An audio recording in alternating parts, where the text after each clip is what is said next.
أشهد أن لا إله إلا الله وحده لا شريك له وأشهد أن محمدا عبده ورسوله أما بعد فأعوذ بالله من الشيطان الرجيم بسم الله الرحمن الرحيم الحمد لله رب العالمين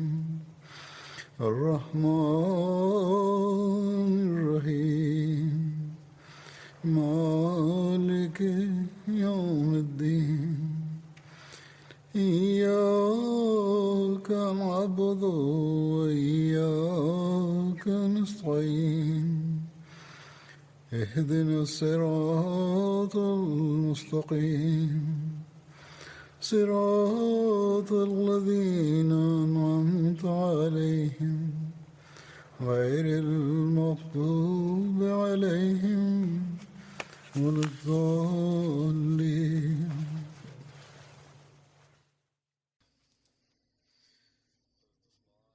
Bismillahirrahmanirrahim. Òzòrò sọ yìí pé nípa Hazrat Usman radiyallahu ta'ala anhu lórí àwọn ogun tí wọ́n kópa nínú rẹ̀, gẹ́gẹ́ bí ó ti wáyé ní pé nínú ogun Badr, Hazrat Usman wọn ò kópa ní ogun Badr, wọn ò ní àǹfààní láti kópa nínú ogun Badr nítorí pé aya wọn Hazrat Ruqayya ọmọ òjíṣẹ́ ńlá sallallahu alayhi wa sallam wọ́n wà nínú àárẹ̀ nígbà náà lọ́hùn, eléyìí tí ó fà tí òjíṣẹ́ ńlá sallallahu alayhi wa sallam ṣe fún wọn ní ìyọ̀ǹda wípé wọ́n ṣe fún wọn ní ìlànà wípé kí wọ́n dúró láti ṣe ìtọ́jú wọn, tí wọ́n sì kà wọ́n mọ́ àwọn tí wọ́n kópa nínú ogun Badr. Èyí ni ó fà tí òjíṣẹ́ ńlá sallallahu alayhi wa sallam ṣe kà wọ́n mọ́ àwọn tí wọ́n gba èrè ogun Badr, tí wọ́n sì kà wọ́n mọ́ àwọn tí wọ́n yóò gba ládàá rẹ̀. Ogun Ghatfan tí ó wáyé ní Muharram àbí Safar ọdún kẹta hijira, nígbà tí wọ́n jáde lọ sí ogun Ghatfan ní ojú ọ̀nà Najd, òjíṣẹ́ ńlá sallallahu alayhi wa sallam wọ́n fi amir ṣe ẹni tí wọn yóò jẹ́, wọ́n fi Hazrat Usman ṣe ẹni tí yóò jẹ́ adélé. Látara bẹ́ẹ̀ wọn ò tó kópa nínú eléyìí. Hazrat Mirza Bashir Ahmad Saheb wọ́n ṣe àlàyé eléyìí pé àwọn ìran kan nínú àwọn Banu Ghatfan, ìyẹn àwọn Banu Salba àti àwọn Banu Maharib, wọ́n jẹ́ àwọn ìran kan tí ó ṣe pé wọ́n ní ìwòye láti ṣe àkọlù fún Medina, tí wọ́n ṣe lọ kó rajọ sí ilẹ̀ kan tí wọ́n mọ̀ sí the Amr. Ṣùgbọ́n nítorí pé òjíṣẹ́ ńlá sallallahu alayhi wa sallam wọ́n mọ̀ nípa àwọn ìgbìyànjú àwọn tí wọ́n jẹ́ ọ̀tá wọn, látara bẹ́ẹ̀ wọ́n tètè fura sí ìgbìyànjú yìí tí wọ́n sì jáde gẹ́gẹ́ bí adarí ogun pẹ̀lú àwọn sàábé 450 ní ọdún kẹta oṣù hijira, ọdún kẹta hijira, tí wọ́n sì lọ sí ilẹ̀ zi Amr. Wọ́n dé tòsí ilẹ̀ zi Amr. Nígbà wọ́n mọ̀ nípa àwọn ọ̀tá mọ̀ nípa wípé wọ́n ti jáde, lára bẹ́ẹ̀ oníkálukú wọn sá láti lọ dáàbò bo ara wọn. Báyìí ló fi jẹ́ pé àwọn mùsùlùmí wọ́n dé zi Amr, ibẹ̀ sì ṣòfìfo nígbà náà lọ. Ṣùgbọ́n aróko àwọn Banu Salba kan tí ó ń jẹ́ Jabbar ó bọ́ sí ọwọ́ àwọn sàábé, tí wọ́n sì mú ní ṣẹ̀kẹ̀ṣẹ̀kẹ̀ tí wọ́n gbé síwájú òjíṣẹ́ ńlá sallallahu alayhi wa sallam. Òjíṣẹ́ ńlá sallallahu alayhi wa sallam wọ́n béèrè nípa ipò rẹ̀. Lára bẹ́ẹ̀ wọ́n mọ̀ yìí pé àwọn Banu Salba àti àwọn Banu Maharib wọn ni gbogbo wọn ti lọ farapamọ́ sí àwọn orí òkè tí wọn ò sì lè bọ́ síwájú àwọn mùsùlùmí ní gbangba. Lára bẹ́ẹ̀ òjíṣẹ́ ńlá sallallahu alayhi wa sallam fi àṣẹ lélẹ̀ yìí pé kí àwọn ènìyàn darí nígbà tó bá jẹ́ pé wọ́n ti rí àǹfààní lórí pé ohun kan tí ó lè jẹ́ ewu eléyìí tí ó ń bọ̀ láti ọ̀dọ̀ àwọn Banu Ghatfan ó jẹ́ nǹkan tí ó ti ní ìdẹ́kun fún àsìkò péréte ní àsìkò náà lọ́hùn.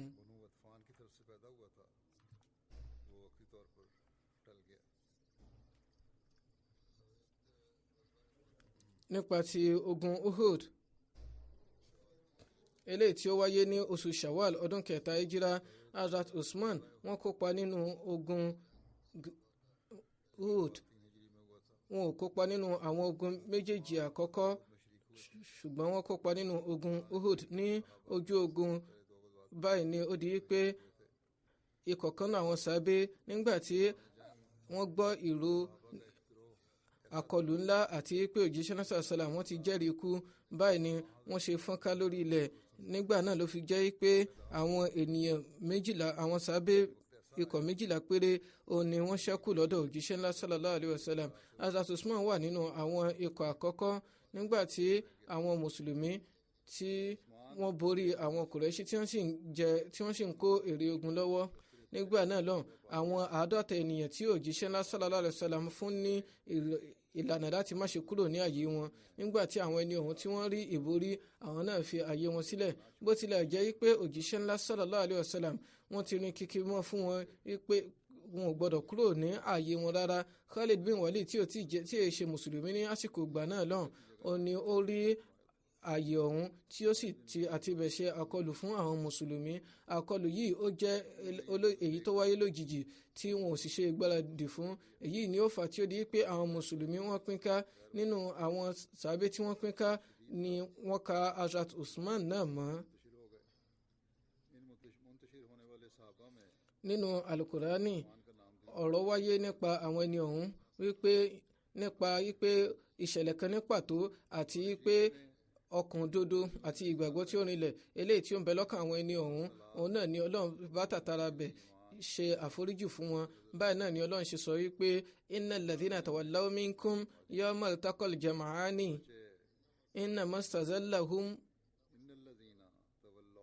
innama stazallahum ash-shaytanu bi ba'di ma kasabu wa laqad afa Allahu anhum inna Allaha ghafurun halim. Dájúdájú àwọn tí wọ́n pínyà tí wọ́n darí láàrin yín ní ọjọ́ tí àwọn ikọ̀ méjèèjì dojú kọra wọn.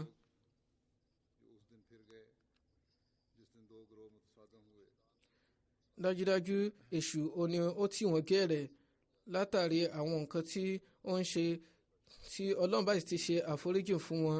Dájúdájú Ọlọ́run bá jẹ́ aláforíjìn olùfaradà. Ní ojú ogun yìí nípa ipò bí àwọn mùsùlùmí ṣe rí, Hazrat Mirza Bashiruddin Ahmad wọ́n ṣe àlàyé nínú Siratu Khatam Nabiyyin báyìí pé àwọn ikọ̀ Quraishi wọ́n ti wà ní àwọn igun mẹ́rẹ̀ẹ̀rin tó sì di pé wọ́n ṣe àkọlù fún àwọn mùsùlùmí lẹ́sẹẹsẹ. Lára bẹ́ẹ̀ ló fi di pé fún àsìkò péréte wọn ò ní àǹfààní láti dúró. Nígbà náà ló di pé Abdullah bin Kamiya ó ṣe àkọlù fún Musa bin Umair tí ó sì fi idà rẹ̀ gé wọn ní ọwọ́ ọ̀tún. Báyìí ni Musab ṣe sáré fi ọwọ́ òsì rẹ̀ gbá àsíá mú tí Ibn Kamiya ó jáde láti dojúkọ Ibn Kamiya pẹ̀lú òun náà sì gé ọwọ́ rẹ̀ kejì. Báyìí ni Musab ó ṣe pa apá rẹ̀ méjèèjì pọ̀, ó gbìyànjú láti fi gbá àsíá mú ní àsìkò ọ̀hún. Òun ni Ibn Kamiya ó tún ṣe àkọlù fún wọn lẹ́lẹ́kẹta ní àsìkò ọ̀hún sì nìyí. Musab ó jẹ́rìí ikú ó sì wó lulẹ̀. Lẹ́yìn náà mùsùlùmí kan sáré lọ síbi àsíá ọ̀hún láti lọ gbá mú, ṣùgbọ́n nítorí pé ara Musab ó jọ ti òjíṣẹ́ ńlá sallallahu alaihi wasallam díẹ̀, eléyìí ló fà tí Ibn Kamiya ṣe wòye pé òun ti ṣe ikú pa òjíṣẹ́ ńlá sallallahu alaihi wasallam ni. Ó sì lè ṣeéṣe kó jẹ́ pé láti ṣe àgàbàgebè àti ìwà ìbàjẹ́ ní ṣókí. Bó ṣe rí pé Musab wólẹ̀, bẹ́ẹ̀ náà ni ó bẹ̀rẹ̀ sí ní pariwo pé òun ti ṣe ikú pa Muhammad sallallahu alaihi wasallam. Ní ìró yìí nǹkan tí ó dé ọ̀dọ̀ àwọn mùsùlùmí tí ó sì di pé wọ́n pín yẹlẹyẹlẹ tí àwọn sàbẹ̀ kan sì ní wọ́n wà nípò àmódi lásìkò ọ̀hún, wọ́n sá kúrò lójú ogun. ikọ̀ mẹ́ta ni wọ́n pín sí. Ikọ̀ kan òun ni àwọn tí wọ́n gbọ́ nípa wípé òjíṣẹ́ náà sàlám ti jẹ́rìí kú wọ́n sì sá kúrò lójú ogun ṣùgbọ́n àwọn ẹni yìí wọ́n kéré jọjọ àbí ká sọ wípé wọ́n wà ní ìrẹ̀wẹ̀sì ọkàn wọ́n sì pín yẹlẹyẹlẹ. Lára bẹ́ẹ̀ wọ́n sọ wípé Hazrat Usman bin Affan náà wà nínú wọn ṣùgbọ́n gẹ́gẹ́ bí alukurani ṣe ti sọ wípé pẹ̀lú wípé ó jẹ́ àsìkò kan ní pàtó àti ọkàn òdodo àti ìgbàgbọ́ tó pegedé tó ń bẹ lọ́kàn àwọn ẹni ọ̀hún Ọlọ́run bá ṣe àforíjì fún wọn. Ó ń bẹ nínú wọn tí wọ́n ṣe tó sáré dé Medina. Báyìí náà ló fi di wípé ìròyìn pé ìwòye eléyìí tí wọ́n tàn ká wípé òjíṣẹ́ ńlá sàlám wọ́n ti jẹ́rìí kú àti wípé àwọn mùsùlùmí fìdí rẹmi ìlú ọ̀hún náà dé Medina ní àsìkò ọ̀hún. Lára bẹ́ẹ̀ ló fi di wípé gbogbo ìlú wà nípò ìwárìrì tí ó sì di wípé tọmọdé tàgbà lọ́kùnrin lóbìnrin ó ní wọ́n tú jáde tí wọ́n sì bẹ̀rẹ̀ sí ní sáré lọ sí orílẹ̀ Uhud tí ó ń bẹ nínú wọn tó ń sáré kíkankíkan títí tí wọ́n fi dé ojú ogun tí òun náà sì mú orúkọ Ọlọ́run bá títí tí wọ́n fi wọ ojú ogun. Ó sì ń bẹ nínú wọn tí ó ṣe wípé bó tilẹ̀ jẹ́ wípé wọn ò sá lọ ṣùgbọ́n nígbà tí wọ́n gbọ́ wípé òjíṣẹ́ náà sàlám jẹ́rìí kú á jẹ́ wípé wọ́n nírẹ̀wẹ̀sì ọkàn àbí wọ́n sọ̀rì tínú. Eléyìí ló fà tó ṣe wípé wọ́n jókòó síbi tí wọ́n wà tí wọ́n sì kópa ní ogun lásìkò ọ̀hún mọ́. Àwọn ikọ̀ kẹta ni àwọn tí wọ́n sì ń tẹ̀síwájú láti jà pẹ̀lú ìgboyà. Nínú wọn ó sì ní àwọn tí ó ṣe pé wọ́n wà níbi tí òjíṣẹ́ ńlá sallallahu alaihi wasallam wà tí wọ́n sì ń fi ìgboyà hàn ní ojú ogun. Ó sì ń bẹ nínú wọn tó ṣe pé wọ́n tó wà ní ààyè ọ̀tọ̀ọ̀tọ̀ tí àwọn náà tẹ̀síwájú láti máa jà. Nínú wọn bẹ́ẹ̀ náà ni ó fi jẹ́ pé nígbà tí wọ́n bá ti mọ̀ pé òjíṣẹ́ ńlá sallallahu alaihi wasallam wọ́n sì ń bẹ láàyè àwọn náà tẹ̀síwájú láti máa jà nípò àìmọ́ra ní àsìkò ọ̀hún. Ó jẹ́ ipò kan tó ṣe pé àkọlù ń bọ̀ láti ọ̀dọ̀ àwọn Kùrẹ́ṣí ní àti oríkè mẹ́rẹ̀ẹ̀rin bí ìgbà tí omi òkun rú tí ó sì di wípé wọ́n ń ta ọfà sí wọn lóòrèkóòrè láti orí òkè wá. Nígbà ọ̀hún ni àwọn ẹni ọ̀hún wọ́n rí ìṣẹ̀lẹ̀ yìí tí ó di wípé àwọn sàbí ọ̀hún wọ́n rí wípé àwọn kórajọ láti lè bá dáàbò bo òjíṣẹ́ náà sallallahu alaihi wasallam tí wọ́n sì gbé ara wọn pamọ́. Ṣùgbọ́n nígbà tí àkọlù ọ̀hún tí ó ń tẹ̀síwájú àwọn ènìyàn péréte yìí wọn ò ní àǹfààní láti lè dúró mọ́. Báyìí náà ló fi di wípé nírú àsìkò ọ̀hún wọ́n tẹ̀síwájú lójú ìjà eléyìí tó fi jẹ́ wípé nígbà mìíràn òjíṣẹ́ náà sallallahu alaihi wasallam wọ́n á dá wà. Ní ṣókí àlàyé wà lórí eléyìí wípé Hazrat Usman wọ́n ní rẹ̀wẹ̀sì ọkàn ní àsìkò ọ̀hún àbí látàrí ìdí mìíràn wípé wọ́n gbọ́ wípé òjíṣẹ́ náà sàlám ti jẹ́rìí kú àwọn náà kúrò ní ojú ogun. Ó sì ń bẹ́nu àwọn tí wọ́n ní ìrẹ̀wẹ̀sì ọkàn tí ó ṣe pé bó tilẹ̀ jẹ́ pé wọn ò sá lọ wọ́n jókòó sílẹ̀ tí wọ́n sọ pé Hazrat Umar náà ń bẹ nínú wọn. Ní báyìí màá ṣe àlàyé lórí ìṣe aṣojú ní àsìkò Sulh Hudaybiyah àti ìbuwọ́lù ìwé nǹkan tí Hazrat Usman tí wọ́n ṣe níbẹ̀ àti àwọn ìṣẹ̀lẹ̀ tí ó wà nípa rẹ̀. Òjíṣẹ́ ńlá sallallahu alaihi wasallam wọ́n rí ìran wípé àwọn àti àwọn sàábé wọ́n wọ ilé Ọlọ́run ọba pẹ̀lú ìfọ̀kànbalẹ̀.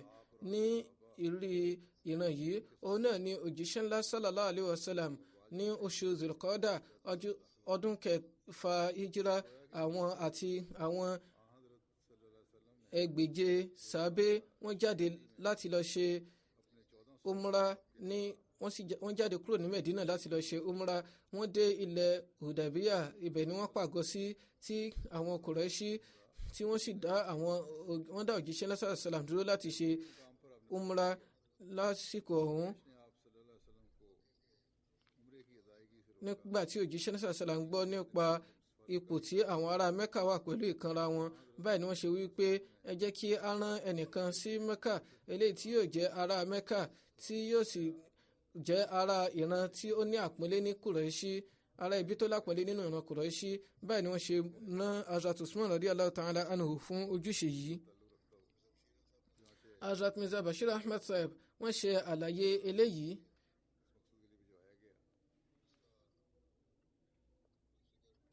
Màá mẹ́nu bà nǹkan tí wọ́n ṣàlàyé díẹ̀ máa mẹ́nuba díẹ̀ nínú nǹkan tí wọ́n ṣàlàyé. Wọ́n kọ wípé òjíṣẹ́ ńlá sallallahu alayhi wa sallam wọ́n rí ìran wípé àwọn àti àwọn sàábé àwọn ṣe tawaf ní ilé ọlọ́run ọba ní àsìkò ọ̀hún.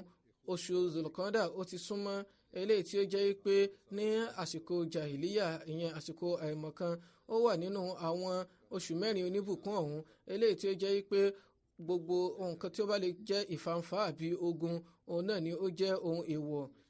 Ní apá kan wọ́n rí ìran yìí, ní apá kejì òun náà sì tún ní wípé nígbà tí àwọn ilẹ̀ lárúbáwá tí wọ́n bá dẹ́kun ogun, á jẹ́ pé àsìkò ìfòyà yóò kúrò nílẹ̀.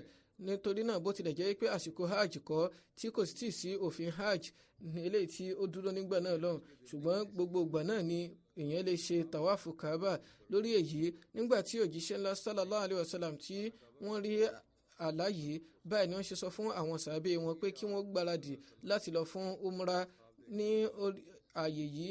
Wọ́n tún kéde láàrin àwọn sàábé bákan náà yìí pé nítorí pé ìrìn àjò yìí kò ní ìwòye láti ja ogun kankan nínú, bí ó ṣe pé láti lè ṣe ìjọsìn nìkan ni.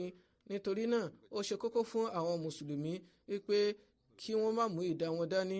Ṣùgbọ́n gẹ́gẹ́ bí àṣà àwọn lárúbáwá, ìwọ̀nba ìṣe àwọn lárúbáwá lórí pé wọ́n á máa mú idà dání fún ìrìn àjò, òun náà nìkan ni wọ́n lè mú sí ọ̀dọ̀ ní àsìkò ọ̀hún. Àti pé wọ́n fi ìró tó àwọn ará ìgbèríko Medina létí wípé àwọn náà lè darapọ̀ pẹ̀lú àwọn kí wọ́n wá ṣe umra. Ṣùgbọ́n ó wá ṣe ní láàánú wípé yàtọ̀ sí àwọn ènìyàn péréte nínú wọn,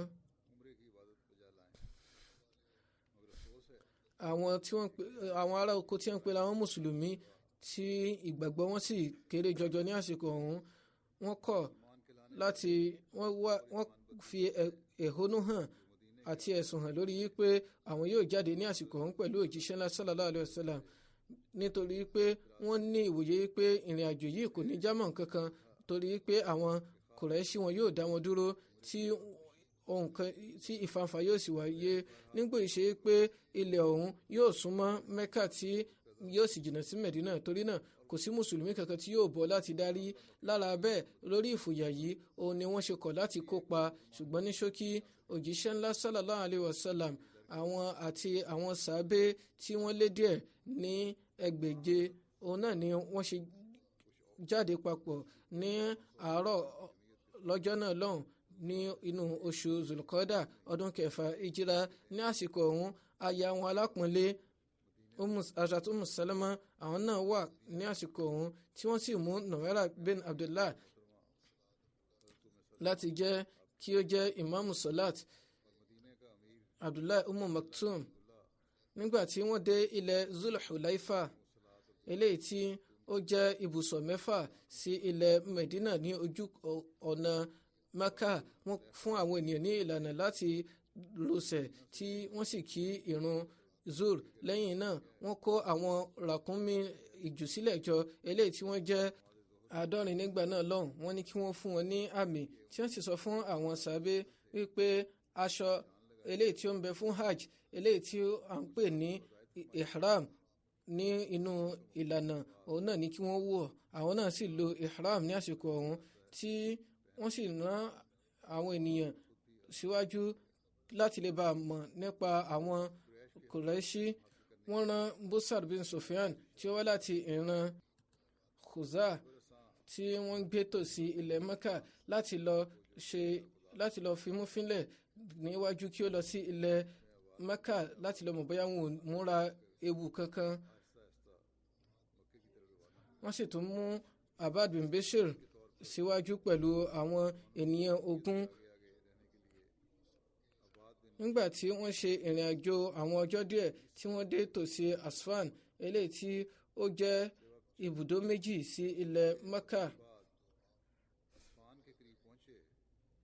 Wọ́n sì sọ pé ibùdó kan a máa jẹ́ ibùsọ̀ 9.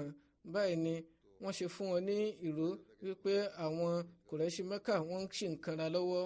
wọ́n sì ti ṣe ìpinnu láti dá yín dúró tó fi jẹ́ pé ó ń bẹ nínú wọn tó ṣe pé wọ́n ti fi ìwúrí wọn hàn títí di pé wọ́n bẹ̀rẹ̀ sí ní kanra mọ́ra wọn. Wọ́n ti ṣe ìpinnu débi pé gbogbo nǹkan tó ń bẹ lọ́kàn náà ní láti dá àwọn mùsùlùmí dúró. Báyìí náà ló tún ṣe di mímọ̀ wípé àwọn Kùrẹ́ṣì wọ́n mú àwọn ọmọ ogun kan sí ẹ̀yìn Khalid bin Walid tí ò tí ì di mùsùlùmí nígbà náà lọ́hùn láti lọ síwájú.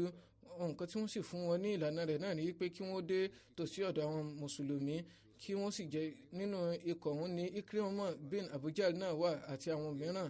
Òjíṣẹ́ ńlá sallallahu alayhi wa sallam wọ́n gbọ́ ìró yìí tí wọ́n sì ṣe ìgbìyànjú láti kóraró fún fìtínà eléyìí tí ó fà tí wọ́n ṣe sọ pé kí àwọn sàbẹ́ kí wọ́n kúrò ní ojú ọ̀nà kí wọ́n sì bọ́ sí apá ọ̀tún àti apá òsì ìlú. Báyìí náà ni àwọn ènìyàn yìí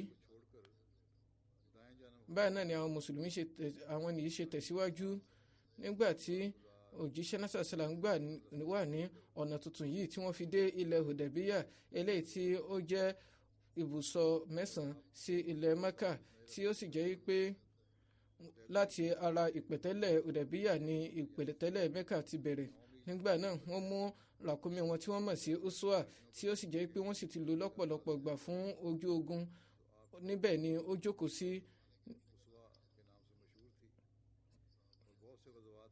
pẹ̀lú bí wọ́n ṣe pè títí láti dìde, ṣùgbọ́n àwọn sábẹ́ wòye wípé bóyá ó ti rẹ̀ ni. Lórí èyí òjíṣẹ́ náà sàlám sọ pé rárá o kò tí ì rẹ̀ àti pé ìjókòó yìí kò ṣe pé bóyá wà nínú ìṣe rẹ̀ bí ó ṣe pé òdodo tó wà ní ọ̀rọ̀ náà ni pé Ọlọ́run ọba tí ó jẹ́ pé òun ni ó dá àwọn ashabul fil ìyẹn àwọn ikọ̀ elérin dúró láti máa wọ inú Mẹ́kà níjọ́ náà lọ́hùn. Òun náà ni ó dá ràkúnmí yìí dúró. Lára bẹ́ẹ̀ ohun kan yòówù tí àwọn Kùrẹ́ṣì wọn yóò bá gbé síwájú mi gẹ́gẹ́ bí ìlànà haram máa gbà.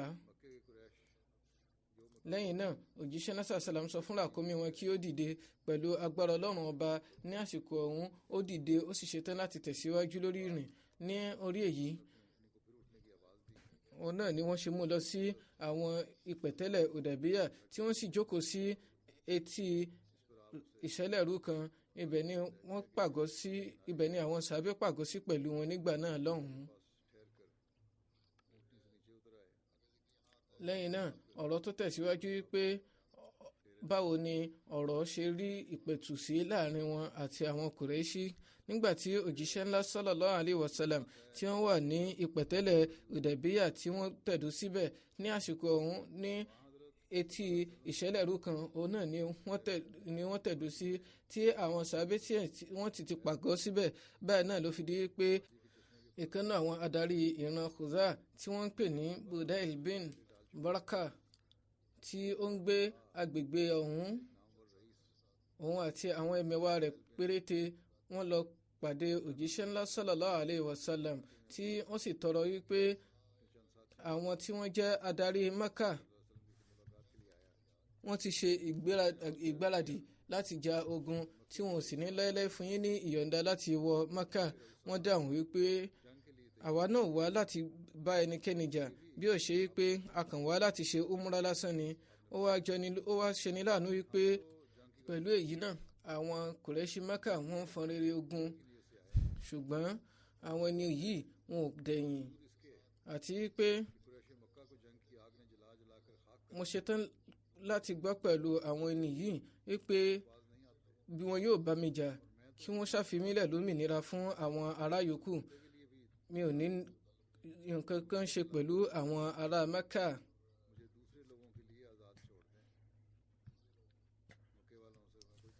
Ṣùgbọ́n màá fi ìró Islam tó àwọn ará yòókù. Ṣùgbọ́n bí wọ́n bá tún wá kọ ìwòye eléyìí náà tí wọ́n sì tẹ̀síwájú láti máa kéde ogun nígbà náà mo fi Ọlọ́run ọba ṣẹ̀rí, Ọlọ́run ọba tí ẹ̀mí mi ń bẹ ní ọwọ́ rẹ̀ wípé nígbà náà èmi náà mi ò ní kọ̀yìn títí tí yóò fi di wípé yálà kí n jẹ́rìí ikú ni àbí Ọlọ́run ọba yóò fún mi ní ìborí. Bí mo bá pàdé wọn ìgbà òun náà ni ọ̀rọ̀ yóò yanjú. Ṣùgbọ́n bí Ọlọ́run bá fún mi ní ìborí tí ó sì jẹ́ pé ẹ̀sìn tí mo mú wá ó rí ìborí, nígbà náà kò ní sí ìrètí mìíràn fún àwọn ará Mákà láti nígbàgbọ́ mọ́. Uday bin Warqa yìí ó ní ọ̀rọ̀ yìí ó mú lọ́kàn dẹ́dẹ́, ó lápa lára rẹ̀, tí ó sì tọrọ wípé ẹ jọ̀wọ́ ẹ fún mi ní ìyọ̀ǹda kí n lọ sí Mákà kí n sì lọ fi ìròyìn tó wọn létí kí n ṣe ìgbìyànjú láti mú ìrẹ́pọ̀ wá. Wọ́n fún wọn ní ìyọ̀ǹda tí ó sì jẹ́ pé àwọn ènìyàn rẹ̀ péréte wọ́n tẹ̀lé lọ sí ilẹ̀ Mákà. Nígbà tí Uday bin Warqa tí ó dé Mákà, nígbà ọ̀hún ó kó àwọn Kùrẹ́ṣì jọ, ó sì sọ fún wọn wípé mò ń bọ̀ láti ọ̀dọ̀ ẹni ọ̀hún, ìyẹn Muhammad Rasulullah sallallahu alayhi wa sallam. Wọ́n sì ti fún mi ní ọ̀rọ̀ tí ẹ bá fún mi ní ìyọ̀ǹda màá jẹ́ kí ó yé yín, màá fi tó yín létí. Ní àsìkò ọ̀hún àwọn oníkanra nínú àwọn Kùrẹ́ṣì wọ́n bẹ̀rẹ̀ sí ní sọ wípé a ò tiẹ̀ ṣetán láti gbọ́ ohunkóhun, ṣùgbọ́n àwọn olórí pípé nínú wọn wọ́n sọ wípé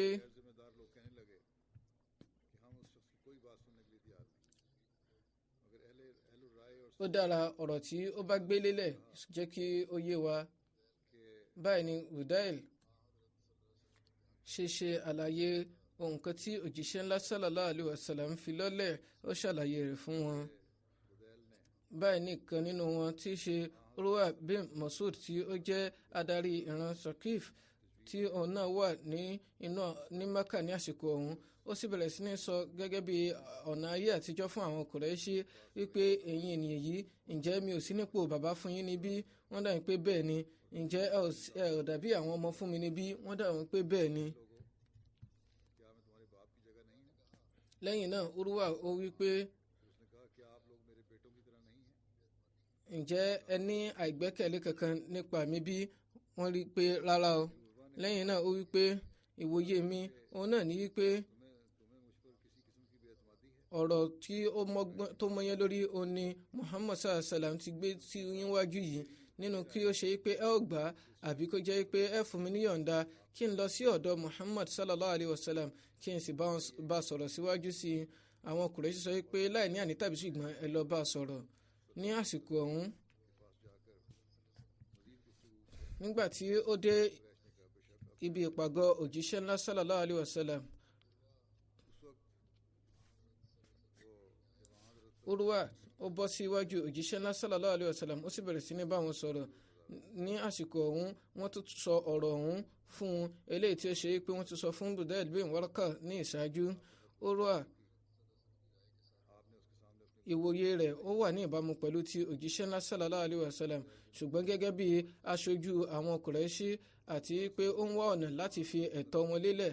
Lára bẹ́ẹ̀, nígbà tí ó parí ọ̀rọ̀ rẹ̀ ó darí sí ọ̀dọ̀ àwọn Kùrẹ́ṣì. Nígbà tí ó sì dọ́dọ̀ wọn ó sọ fún wọn wípé ẹ̀yin èèyàn yìí, mo ti ṣe ọ̀pọ̀lọpọ̀ ìrìn àjò lórílẹ̀ ayé, mo sì wà ní ìpàgọ́ àwọn ọba Kaisar àti Najashi, mo ti wà ní ìpàgọ́ wọn, ṣùgbọ́n mo fi Ọlọ́run ọba ṣẹ̀rí gẹ́gẹ́ bí mo ṣe rí tí àwọn sàbẹ̀ òjíṣẹ́ ńlá Muhammad sallallahu alaihi wasallam bí wọ́n ṣe ń ṣe àpọ́nlé rẹ̀, wọn ò rí níbi kankan kí wọ́n ṣe àpọ́nlé tó báyìí. Nítorí náà lẹ́yìn èyí ó ṣe àlàyé nǹkan tí ó rí ní ìpàgọ́ òjíṣẹ́ ńlá sallallahu alaihi wasallam, tí ó sì sọ ní ìparí wípé nǹkan tí máa fún yín ní ìwòye rẹ̀ òun náà ní wípé ọ̀rọ̀ Muhammad sallallahu alaihi wasallam ó jẹ́ èyí tí ó mọ́yán lórí, torí náà ó tọ́ sí yín láti gbà á. Nígbà tí wọ́n gbọ́ ọ̀rọ̀ Urwa yìí, àwọn adarí ìran Bani Kanana tí í ṣe Ulais bin Alqama ó sọ fún àwọn Kùrẹ́ṣì wípé bí ẹni ènìyàn yìí bá fẹ́, èmi náà máa lọ sí ọ̀dọ̀ Muhammad sallallahu alaihi wasallam. Wọ́n sọ wípé ó dára náà kó lọ. Báyìí ni ẹni yìí ṣe dé Hudaybiyah. Nígbà tí òjíṣẹ́ náà sallam bẹ̀rẹ̀ tí wọ́n rí látọ̀ọ̀kan, wọ́n sọ fún àwọn sàbẹ̀ wípé ẹni tí ó ń bọ̀ bá wa yìí ó wá láti ìran kan eléyìí tí ó ṣe wípé wọ́n nífẹ̀ẹ́ àwọn ohun ìjùsílẹ̀ lọ́pọ̀lọpọ̀. Torí náà ẹ kó àwọn ohun kan tí àwọn ẹran ìjùsílẹ̀ yín síwájú kí ó lè bá a mọ̀, kí ó sì ní ìwòye nípa nǹkan tí à ń torí rẹ̀ wá. Báyìí ni ó fi rí pé àwọn sàbẹ̀ wọ́n kó àwọn ẹran ìjùsílẹ̀ wọn sí wọ́n kó wọn jọ nígbà tí ó sì rí àwọn ẹran ọ̀hún ó bẹ̀rẹ̀ sí ní sọ pé subhanallah subhanallah àwọn ẹni yìí wọ́n lọ ṣe hajj ni báwo ni a ṣe fẹ́ dá wọn dúró láti má ṣe tawaf ilé ọlọ́run ọba.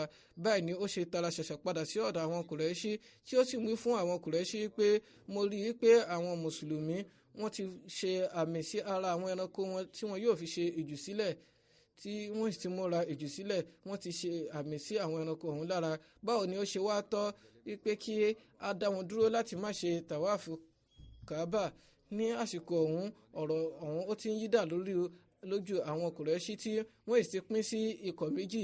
Àwọn kan wọ́n takú wípé àwọn yóò dá àwọn mùsùlùmí padà tí wọ́n sì ro kékeré mọ́ eléyìí fún àwọn ìran wọn, ṣùgbọ́n àwọn ikọ̀ kejì wọ́n wòye lórí ìlànà àtijọ́ tí wọ́n sì wà nínú ìfòyà eléyìí tí ó jẹ́ pé ọ̀rọ̀ kejì kò fún wọn ní ìfọ̀kànbalẹ̀. Lára bẹ́ẹ̀ ọ̀rọ̀ yìí ó bẹ̀rẹ̀ sí ní di ìjíròrò láàrin wọn. Ní àsìkò ọ̀hún ó ní ìkan nínú àwọn adarí wọn tí í ṣe Mikra bin Hafs ó ṣe wí fún àwọn Kùrẹ́ṣí pé ẹ fún mi ní ìyọ̀ǹda máa lọ mú ìyànjú sí ọ̀rọ̀ yìí wá. Báyìí ni wọ́n sọ pé ó dára náà kó lọ. Báyìí ni ẹni yìí ṣe lọ sí ọ̀dọ̀ òjíṣẹ́ ńlá sallallahu alayhi wa sallam. Òjíṣẹ́ ńlá sallallahu alayhi wa sallam rí tí ó ń bọ̀ látọ̀ọ̀kan. Báyìí ni wọ́n ṣe wí pé kí Ọlọ́run bọ́ ṣe rere fún wa, ẹni tí ó ń bọ̀ yìí kì í ṣe ẹni rere. Ní ṣókí Mikra ó dé ọ̀dọ̀ wọn ó sì bẹ̀rẹ̀ sí ní bá wọn sọ̀rọ̀, ṣùgbọ́n ọ̀rọ̀ ọ̀hún náà ni ó ń sọ lọ́wọ́ tí ó fi di pé ìkan nínú àwọn adarí Maka tí í ṣe Suhail bin Amr ó wá sí ọ̀dọ̀ òjíṣẹ́ ńlá sallallahu alayhi wa sallam, ẹni tí ó jẹ́ pé àwọn ènìyàn wọ́n fi ránṣẹ́ ní àwọn Kùrẹ́ṣì fi ránṣẹ́ nígbà tí wọ́n ní ìfòyà nípa nǹkan tí Mikra yóò ṣe. Bí òjíṣẹ́ ńlá sallallahu alayhi wa sallam ṣe rí wọ́n sọ pé Suhail ni ó ń bọ̀ yìí, torí náà ọ̀rọ̀ yóò di ìrọ̀rùn bí Ọlọ́run bá fẹ́. Ní ṣókí èyí ni ọ̀rọ̀ tí ó ń lọ ní àsìkò ọ̀hún náà. Ní ìṣẹ̀lẹ̀ yìí wáyé wípé nígbà tí àwọn aṣojú àwọn Kùrẹ́ṣì bẹ̀rẹ̀ sí ní wá lóòrèkóòrè, òjíṣẹ́ ńlá sallallahu alayhi wa sallam náà ní ìwòye pé kí àwọn mú ẹni tí ó ní àgbọ́yé kan kí ó lọ sí ọ̀dọ̀ àwọn Kùrẹ́ṣì tí yóò ṣe àfihàn nípa ohun ìbánikẹ́dùn àti ọkàn mímọ́ àwọn mùsùlùmí láti lọ jẹ́ kó yé wọn. Báyìí ni wọ́n ṣe mú arákùnrin kan Khirash bin Umayyah tí ó jẹ́ ará ìran Khuza, ìyẹn ìran tí ó ṣe pé ẹni àkọ́kọ́ ti wá láti ọ̀dọ̀ àwọn Kùrẹ́ṣì. Nígbà náà òjíṣẹ́ náà sàlám wọ́n fún ní ràkúnmí tí wọn kan. Khirash ó lọ sí ọ̀dọ̀ àwọn Kùrẹ́ṣì nígbà tí nítorí pé ọ̀rọ̀ ọ̀hún sì wà ní ìpìlẹ̀ ṣẹ̀ṣẹ̀ tí ó sì jẹ́ pé àwọn Kùrẹ́ṣì sì wà nínú ìkanra ní àsìkò ọ̀hún. Báyìí ni Ikrimah bin Abu Jahl ṣe àkọlù fún ràkúnmí Khirash, eléyìí tí ó jẹ́ pé nínú àṣà Kùrẹ́ṣì nínú àṣà ilẹ̀ Lárúbáwá in tó túmọ̀ sí náà ni pé a ó dá yín dúró gbogbo nǹkan yòówù tí ó bá jẹ́. Lẹ́yìn náà wọ́n ṣe ìgbìyànjú láti ṣe àkọlù fún Khirash, ṣùgbọ́n ó ṣe ìgbìyànjú ó sì dóòlà ẹ̀mí ara rẹ̀ títí tí ó fi darí sí inú ìpàgọ́ àwọn mùsùlùmí. Ó kúrò lọ́dọ̀ àwọn kèfèrí bọ́ sí ọ̀dọ̀ àwọn mùsùlùmí. Lẹ́yìn náà àwọn Kùrẹ́ṣì Mákà wọn ò dúró lórí eléyìí bí ó ṣe pé ìkanra wọn yìí ó ti dí wọn lójú débi wípé wọ́n ṣe ìpinnu wípé nígbàtí àwọn òjíṣẹ́ lásà sálàm àti àwọn sábẹ́ rẹ̀ tí wọ́n ti wà nítòsí Mẹ́kà báyìí tí wọ́n sì jìnnà sí Mẹ́dínà, torí náà kí àwọn ṣe gbogbo ìgbìyànjú láti ṣe àkọlù fún wọn. Báyìí ni wọ́n ṣe fi àwọn ènìyàn tí wọ́n lọ 40 sí 50 ránṣẹ́. Wọ́n sì fún wọn ní ìlànà yìí pé kí wọ́n bọ́ síbi ìpàgọ́ àwọn mùsùlùmí, kí wọ́n sì wá ní ìdákọ́ńkọ́, kí wọ́n sì wá àǹfààní láti ṣe àkọlù fún àwọn mùsùlùmí. Wọ́n sì tún sọ pé àwọn ẹni ọ̀hún 100 gan ni wọ́n jẹ́, tí ó fi jẹ́ pé wọ́n tún ní ìwòye láti ṣe ikú pa òjíṣẹ́ ńlá sallallahu alaihi wasallam bákan náà. Ṣùgbọ́n pẹ̀lú ojú Ọlọ́run ọba àwọn mùsùlùmí wọn ò sàṣùpara. Lára bẹ́ẹ̀ wọ́n fura sí wọn, wọ́n sì mú gbogbo wọn pátápátá sí inú ìgbèkùn. Nǹkan tí àwọn ará Mẹ́kà tí wọ́n ṣe ní inú oṣù Abiyì yìí, àti pé ní ilẹ̀ abiyì òun náà ni wọ́n ti wu ìwà ọ̀hún. Eléyìí ó bí àwọn mùsùlùmí nú lọ́pọ̀lọpọ̀, ṣùgbọ́n òjíṣẹ́ ńlá sallallahu alayhi wa sallam wọ́n ṣe àforíjì fún àwọn ẹni ọ̀hún.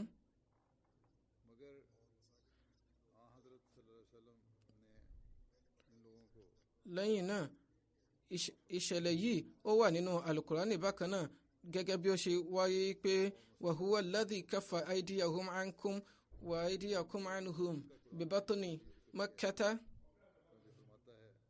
min ba'di an asfarakum alayhim wa kana Allahu bima ta'maluna basira.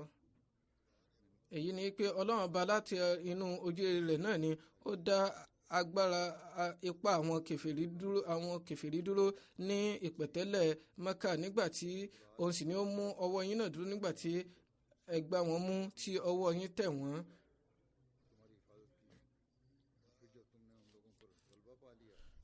ní ṣókí nígbà tí gbogbo àwọn nǹkan yìí tí ó wáyé ní ìṣáájú tí òjíṣẹ́ náà sàlám sì ń fi ìfaradà àti sùúrù hàn nígbà tí ọ̀rọ̀ wọn wá dé ògóńgó báyìí ni ó di wípé èyí jẹ́ sùúrù àti ìfaradà eléyìí tí a ò rí irú ẹ̀ nínú ìtàn ọmọ aráyé. gbogbo ìgbìyànjú òun náà ni wọ́n ń ṣe wípé kí àlàáfíà lè lọ́lẹ̀ kí ìfọ̀kànbalẹ̀ lè wà. òjíṣẹ́ ńlá sallallahu alayhi wa sallam nígbà tí wọ́n rí ìwà ìbàjẹ́ àwọn Kùrẹ́ṣì yìí àti nǹkan tí wọ́n ṣe fún Khirash bin Umayya, látara bẹ́ẹ̀ wọ́n tún wo ìwòye láti mú wọn sí ojú ọ̀nà tí ó tọ́. lára bẹ́ẹ̀ yìí pé kí àwọn fi ẹnìkan ránṣẹ́ tí yóò jẹ́ ará Mẹ́kà tí yóò sì wá láti ìdílé Kùrẹ́ṣì eléyìí tí ó ní àpọ́nlé.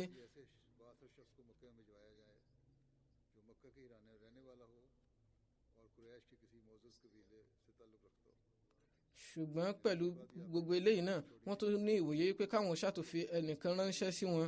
báyìí ni wọ́n ṣe mú ní kí wọ́n wí fún Umar bin Khattab wípé yóò dára wípé kí o lọ báyìí kí o lọ bá àwọn ará Mẹ́kà sọ̀rọ̀.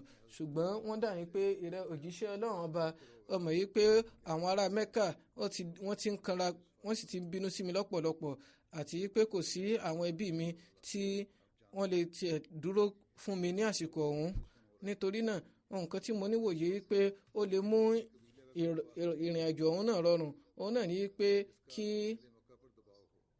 ẹ mú Usman nígbà ṣe pé ó wà ní inú àwọn ìran alápọ̀nlé tí ó sì jẹ́ pé àwọn ará Mẹ́kà wọn ò ní láíláí gbójú tí ò tọ́ wò.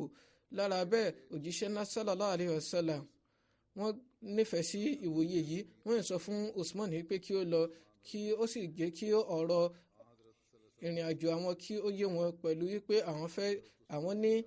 àwọn fẹ́ ṣe umra nìkan ni.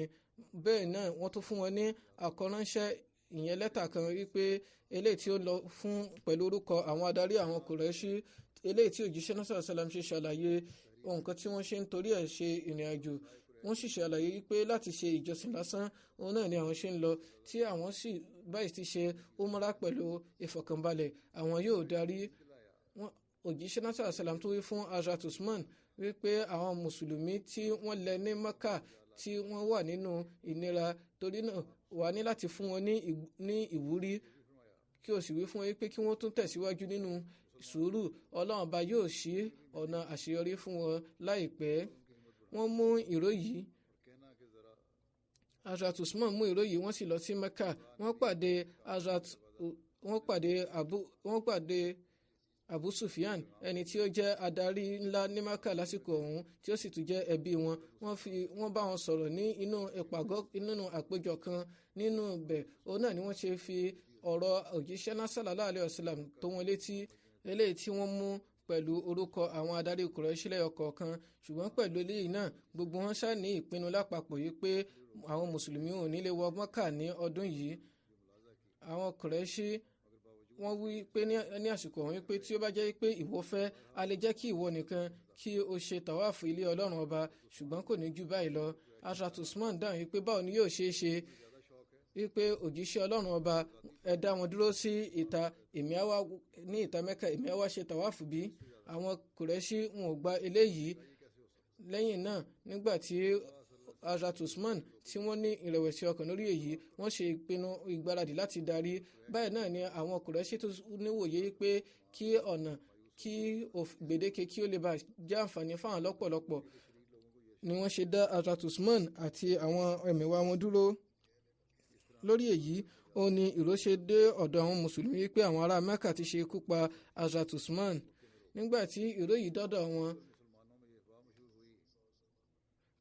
èyí ó jẹ́ nǹkan tí ó bí òjíṣẹ́ ńlá sallallahu alaihi wasallam nínú lọ́pọ̀lọpọ̀ tí wọ́n ṣe bay'at ridwan. Nínú rẹ̀ náà àlàyé wà yìí pé nígbà tí ìró yìí dọ́dọ̀ àwọn mùsùlùmí wọ́n bẹ̀rẹ̀ sí ní kanra lọ́pọ̀lọpọ̀ nítorí pé Usman wọ́n jẹ́ ọkọ ọmọ òjíṣẹ́ ńlá sallallahu alaihi wasallam tí ó sì jẹ́ ìkan nínú àwọn sàbẹ tó ní àpọ́nlé jùlọ tí ó sì lọ sí ilẹ̀ Mẹ́kà gẹ́gẹ́ bí aṣojú, àti pé oṣù harami oṣù abiyì òní wọ́n wà nígbà náà lọ́hùn tí ilẹ̀ Mẹ́kà náà sì tún jẹ́ ilẹ̀ abiyì.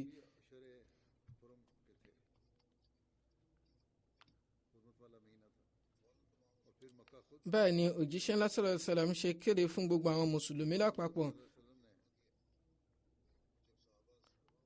Nígbà tí wọ́n sì kóra jọ wọ́n fún wọn ní ìró yìí wípé bí ó bá jẹ́ pé nǹkan tí ó tàn létí òdodo ní í ṣe a fi Ọlọ́run bá ṣẹ̀rí a ò ní dẹ̀yìn láì jẹ́ yí pé a gba ẹ̀san Usman.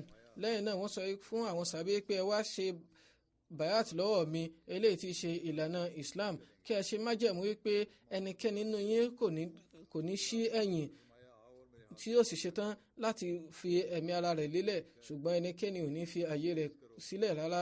Báyìí ni àwọn sàbẹ̀ bẹ̀rẹ̀ sí ní sáré láti lọ ṣe bayati yìí débi pé wọ́n bẹ̀rẹ̀ sí ní kọlura wọn tí ó fi di pé àwọn ènìyàn ẹgbẹ̀je ẹ̀ẹ́dẹ́gbẹ̀jọ yìí wọ́n bẹ̀rẹ̀ sí ní ṣe ìgbìyànjú ní ọ̀kọ̀ọ̀kan láti ṣe bayat lọ́wọ́ adarí olólùfẹ́ wọn yìí. Nígbà tí wọ́n ṣe bayat yìí tán òun náà ni òjíṣẹ́ ńlá sallallahu alaihi wasallam wọ́n mú ọwọ́ òsì wọn sí abẹ́ ọwọ́ ọ̀tún wọn tí wọ́n sì ń sọ pé eléyìí ni ọwọ́ Usman torí pé bí ìbáṣe pé ó wà níbí báyìí ni kò ní láéláé dẹ̀yìn kò ní láéláé bọ́ sẹ́yìn nínú ohun tí ó jẹ́ ìlànà àtọ̀núwá yìí. Nínú ìtàn Islam àmọ́ bayat eléyìí sí bayat ridwan eléyìí tí í ṣe bayat èyí tí àwọn mùsùlùmí tí wọ́n fi rí ìyọ́nú Ọlọ́run ọba lápapọ̀. Alukurani náà ní ìtọ́ka sí bayat yìí ní pàtó. Ó sọ yìí pé laqad radiyallahu anil mu'minina idh yubayyi'unaka tahta ash-shajarati fa'alima ma fi qulubihim وأنزل السكينة عليهم وأثابهم فتحا قريبا. èyí ni pé Ọlọ́run bá ti yọ́nú sí àwọn mùsùlùmí nígbà tí wọ́n ń ṣe bàyàtì lọ́wọ́ rẹ̀ òjíṣẹ́ lábẹ́ igi nítorí pé látara bàyàtì yìí òun náà ni ohun kan tí ó ń bẹ lọ́kàn wọn ṣe di mímọ̀ tí Ọlọ́run bá náà sì ti yọ́nú sí wọn tí ó sì fún wọn ní májẹ̀mú ìrí ìborí láìpẹ́. Àwọn sàbí alápọ̀nlé wọn a máa sọ̀rọ̀ nípa bayati yìí pẹ̀lú ìyẹngàn lọ́pọ̀lọpọ̀ tí wọ́n a sì máa sọ fún àwọn tí wọ́n wá lẹ́yìn wípé ẹ̀yin kara yín mọ́ àwọn tí wọ́n ní ìborí Mẹ́kà ṣùgbọ́n àwa ní ìyẹngàn pẹ̀lú bayati ridwan. Kò sì sí tàbí ṣùgbọ́n kankan nínú ẹ̀ wípé eléyìí pé bayati yìí ò ní ó tọ́ka sí ìborí kìí ṣe pé ó sọ̀rọ̀ lórí ìborí ilẹ̀ Mẹ́kà ìborí nìkan bí ó ṣe pé ó tún fi àmì àti àjùlọ ipò ẹ̀sìn Muhammad hàn eléyìí tí ó jọni lójú nípa wípé àwọn ẹni yìí wọ́n fi ìṣe wọn hàn wípé àwọn ti dúró ti òdodo ọ̀rọ̀ òjíṣẹ́ wọn tó di wípé àwọn ṣetán láti fi ẹ̀mí ara wọn jìn ní ojú ọ̀nà yìí. Eléyìí ni ó fà tí wọ́n ṣe máa ń pe bayati yìí wípé bayat àwọn sábẹ́ sọ wípé bayat ọ̀hún ó jẹ́ májẹ̀mú ikú wípé gbogbo mùsùlùmí wọ́n ṣetán láti fi ẹ̀mí ara wọn lélẹ̀ ní orí iyì Islam tí àwọn ò sì ní láéláé dẹ̀yìn. Èyí sì tún ní iyì pé ọ̀rọ̀ yìí kìí ṣe ọ̀rọ̀ ahọ́n lásán eléyìí tí ó ń jáde látàrí ohun ìwúrí àsìkò, bí ó ṣe pé ohun kan tí ó wá láti kúlẹ̀kúlẹ̀ ọkàn ni eléyìí tí ó sì ń fi ìṣọ̀kan àwọn mùsùlùmí hàn lápapọ̀. Nígbà tí àwọn Kùrẹ́ṣì tí wọ́n gbọ́ ìró bayati yìí, ẹ̀rù jẹ̀jẹ̀ bò wọ́n, kìí ṣe pé wọ́n sì dá Hazrat Usman àti àwọn sàbẹ̀ wọn nìkan sílẹ̀, bí ó ṣe pé wọ́n tún bẹ̀rẹ̀ sí ní ṣe ìpinnu wípé ọ̀nà yòówù tí yóò bá yọ kí àwọn wá ìrẹ́pọ̀ pẹ̀lú àwọn mùsùlùmí, ṣùgbọ́n lórí gbèdéke wípé wọn ò ní ṣe bayati wọn ò ní ṣe tawaf ní ọdún yìí, bí ó ṣe pé wọn yóò ní láti wá ní ọdún tí ó ń bọ̀. Ní àsìkò ọ̀hún òjíṣẹ́ náà sàlám ti parí bayati ní àsìkò ọ̀hún wípé wọ́n ti ṣe májẹ̀mú ní àsìkò ọ̀hún wípé àwọn ò ní ṣe ohunkóhun tí yóò tako iyì haram àti ilé ọlọ́run ọba, àti wípé ọlọ́run bá ti fún wọn ní ìròyìn nípa àṣeyọrí ọjọ́ iwájú eléyìí tí ó fi ń jẹ́ pé ọ̀nà ìpẹ̀tùsí yìí ó jẹ́ eléyìí tí ó ṣàǹfààní púpọ̀ fún ikọ̀ méjèèjì.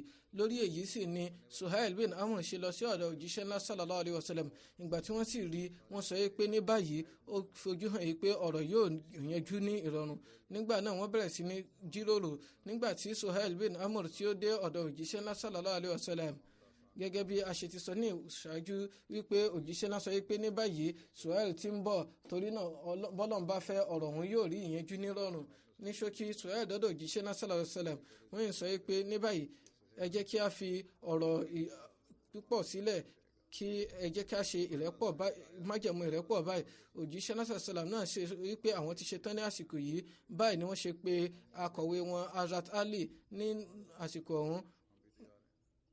Wọ́n kọ àwọn gbèdéke ọ̀hún sílẹ̀ tí òjíṣẹ́ náà sallallahu alaihi wasallam wípé ní ọdún yìí àti àwọn ẹmẹ̀wà wọn, òjíṣẹ́ náà sallallahu alaihi wasallam àti àwọn ẹmẹ̀wà wọn yóò darí, tí wọn yóò sì wá ní ọdún tó ń bọ̀ láti ṣe tawaf, ṣùgbọ́n yóò jẹ́ láì ní àwọn ìdíra ogun tí wọn ò sì ní lò ju ọjọ́ mẹ́ta lọ ní Mecca. Bí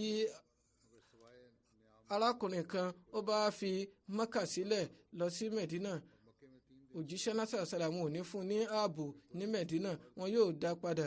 Ṣùgbọ́n bí mùsùlùmí kan bá kúrò ní Medina tí ó lọ sí Mecca, a ò ní dá padà.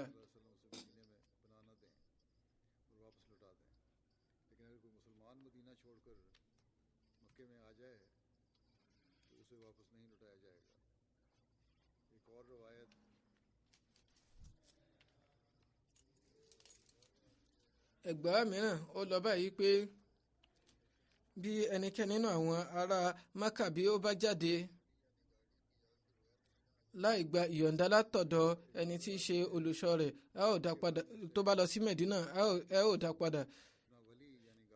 Àwọn ìran tí ó bá fẹ́ wọ́n lè darapọ̀ mọ́ àwọn mùsùlùmí, àwọn tí wọ́n bá sì fẹ́ wọ́n lè darapọ̀ mọ́ àwọn ará Mẹ́kà. Májẹ̀mú yìí yóò wà fún ọdún 10 tí kò sì ní sí ogun láàrin àwọn àtàwọn mùsùlùmí. Báyìí ni àwọn ẹni àpọ́nlé inú àwọn ikọ̀ méjèèjì wọ́n ṣe bu ọwọ́ lù. Àwọn tí wọ́n bu ọwọ́ lù látọ̀dọ̀ àwọn mùsùlùmí náà ni Hazrat Abubakar, Hazrat Umar, Hazrat Usman, tí wọ́n ti darí láti Mẹ́kà nígbà náà lọ́hùn. Èyí ni pé àwọn kèfèrí tí wọ́n dá wọn dúró, wọ́n ti fi wọ́n sílẹ̀, àwọn náà bu ọwọ́ lù. Abdurrahman bin Auf, Saad bin Abi Waqqas àti Abu Ubaida ni wọ́n jọ bu ọwọ́ lù. Nígbà tí wọ́n parí májẹ̀mú eléyìí, Suhail bin Amr ó mú ẹ̀dà májẹ̀mú ọ̀hún kan lọ sí Mẹ́kà, tí ẹ̀dà kejì náà sì wà lọ́dọ̀ òjíṣẹ́ náà sallallahu alaihi wasallam. Hazrat Muslim Maud radiyallahu ta'ala anhu ṣe àlàyé ìṣẹ̀lẹ̀ yìí ní ọ̀rọ̀ tí wọ́n yí pé àwọn ènìyàn tí wọ́n wà ní agbègbè wọ́n bẹ̀rẹ̀ sí ní rìn kíkímọ́ fún àwọn ará Mẹ́kà yìí pé àwọn ènìyàn yìí fẹ́ wá ṣe tawaf ní èṣe tí ẹ ṣe ń dá wọn dúró. Lára bẹ́ẹ̀ wọ́n sọ fún àwọn ará Mẹ́kà yìí pé tó bá jẹ́ pé nǹkan ó fojú hàn yìí pé ohun ìjà ni ẹ ò fẹ́ ìrẹ́pọ̀, nítorí náà a ò ní tì yín lẹ́yìn. Èyí jẹ́ nǹkan tuntun eléyìí tí Hazrat Muslim Maud tí wọ́n ṣe ní àlàyé. lára bẹ́ẹ̀ àwọn ará Mẹ́kà ẹ̀rù bà wọ́n ní fòyà ní àsìkò ọ̀hún. Àwọn náà wá ní ìpinnu wípé báyìí ó yẹ kí àwọn ṣe ìgbìyànjú láti rí ìpẹ̀tù sí pẹ̀lú àwọn mùsùlùmí.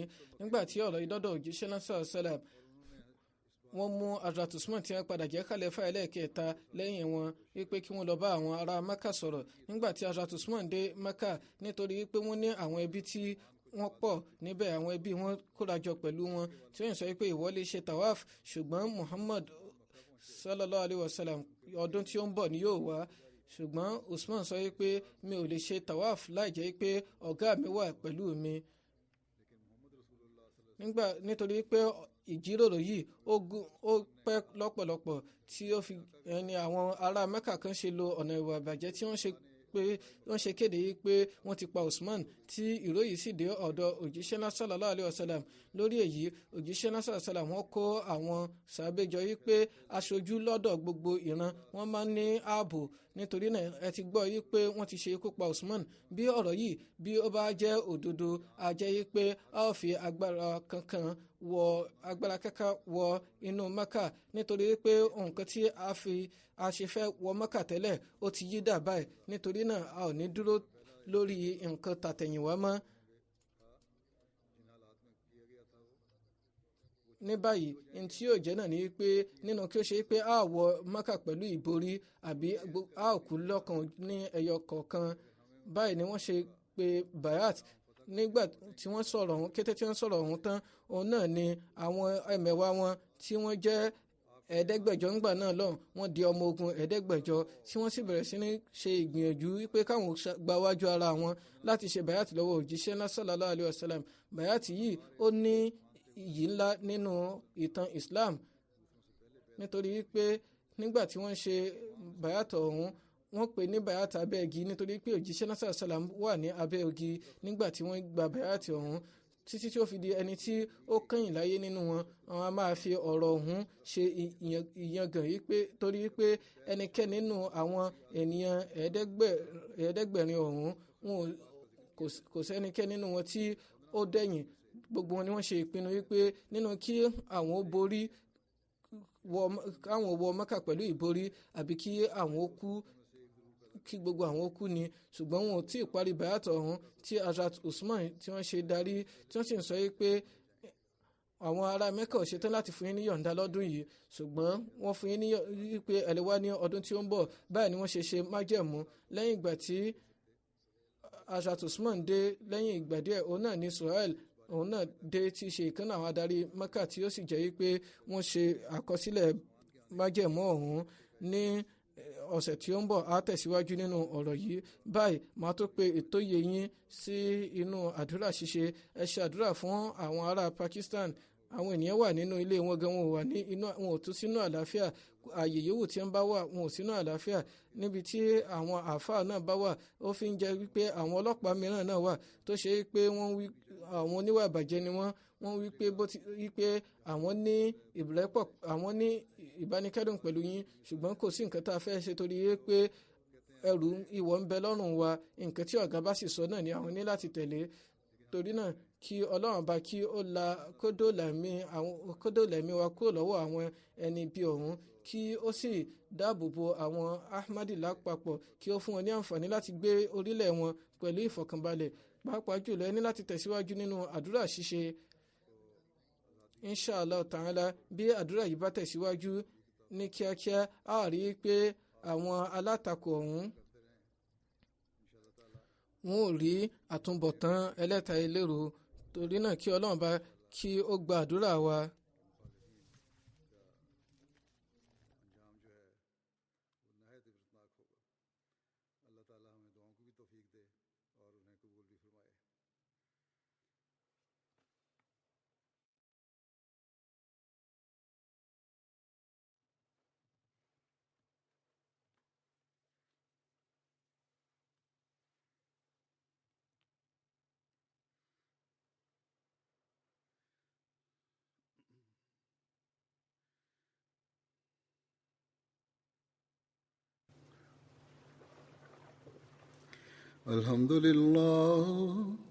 الحمد لله نحمده ونستعينه ونستغفره ونؤمن به ونتوكل عليه ونعوذ بالله من شرور أنفسنا ومن سيئات أعمالنا من يهده الله فلا مضل له ومن يضلل فلا هادي له ونشهد أن لا إله إلا الله ونشهد أن محمدا عبده ورسوله عباد الله رحمكم الله إن الله يأمر بالعدل والإحسان وإيتاء ذي القربى وينهى عن الفحشاء والمنكر والبغي يعظكم لعلكم تذكرون اذكروا الله يذكركم وادعوه يستجب لكم ولذكر الله أكبر